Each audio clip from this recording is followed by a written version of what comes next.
Hi, so this is the second in a series of simple explainer videos that relate to the Curious Cloud methodology. My name is David Foster, and in these videos I'll be bringing Curious Cloud to life, both to help you notice and solve complex problems, but also as a way to help you become more generally engaged and productive in the work that you do. In the last video, I shared some simple ways for you to become more curious about your work and more connected with those around you. These simple habits help us to become more effective and also help us to feel more engaged, typically leading us to enjoy work to a greater extent. In this video, I want to share the next step in the Curious Cloud process, something that will become easier once you've established a reliable flow of new input into your model. So many employees speak about their working environment in a relatively binary way. There are upsides and there are downsides. We see the sun in the blue sky and we see the occasional clouds. In the diagram, the fluffy white clouds represent simple organizational irritations, whilst the deep dark storm clouds represent more fundamental frustrations.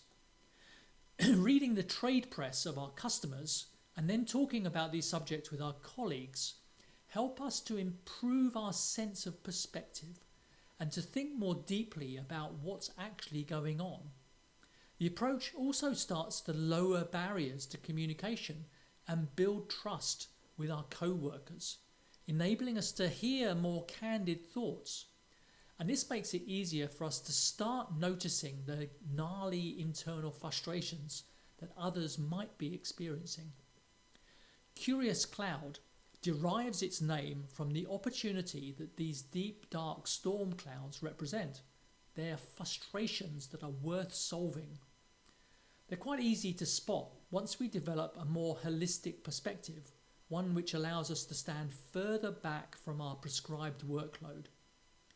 As I said in the last video, diligence is a fantastic attribute, but we need to recognize that deliberately sitting back to think about what we're doing is a fundamental part of doing a good job. This is like pausing to sharpen an axe before starting to chop down a tree. In the Curious Cloud diagram, you'll notice that there are two other features represented along with storm clouds. On the horizon, there are mountains, which represent opportunities, and there are tsunamis, which represent threats or risks. These features emerging out on the horizon relate to macro factors. When we think of macro factors, it's useful to think in terms of the acronym PESTLE, which stands for political, economic, social, technological, legal, and ecological. These are factors which are typically outside of the control of the organisation. The organisation may not be able to control these factors, but the factors can have a dramatic effect on a given sector. We might view COVID-19 as an ecological factor, one that has not only had a significant direct impact on many sectors, but has also affected the other PESTLE areas as well, each of which has then driven their own impacts. Organisations in some sectors were dramatically affected, both negatively, such as healthcare, airlines, events companies, physical retail stores, and positively, such as video communication apps, online retailers, logistics companies, or PPE suppliers. Whether the effect was negative, a tsunami of risk, or positive, a mountain of opportunity, advance warning would have been super valuable within organisational decision making. There's much less certainty in the early horizontal data, but you can imagine the advantage for a business which started tentatively planning in mid-February as the COVID-19 story ramped up in the media, or better still, in mid-January based on early information from the WHO, when compared to a business that only started planning in mid-March when the lockdown was announced. You might think that your organisation has people who perform this role as their day job, and this is possible, but the curiosity that I'm advocating will enable you to start to build a stronger understanding of the macro factors that might affect your sector and business.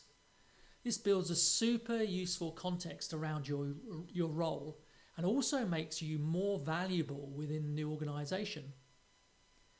If you've already started reading customer trade press on a daily basis and talking to colleagues about these stories, then you've started to contributing to a subconscious framework that will eventually enable you to spot macro threats and opportunities. These will show up as small changes and against an otherwise fairly stable background in the areas that you're curious about. To manage your expectations, there's a path-dependent element here. Don't expect to spot significant macro threats or opportunities in month 1. You'll need to keep diligently dripping input on a daily basis for your mind to become attuned to what's normal in your sector and your area of curiosity before you start to notice potential changes. But when you do spot an anomaly of this nature, get into the habit of becoming curious about it. Allocate a little more time than normal to investigate the extent to which it may represent a tangible change and the effects that it might potentially have on your sector or organisation. That's it until the next video. In the meantime, whether you're a recent school leaver or a seasoned executive, simply continue to practice being curious and connected on a daily basis. There are deeper explanations in my Curious Cloud article, freely available from the Rally Strategic website.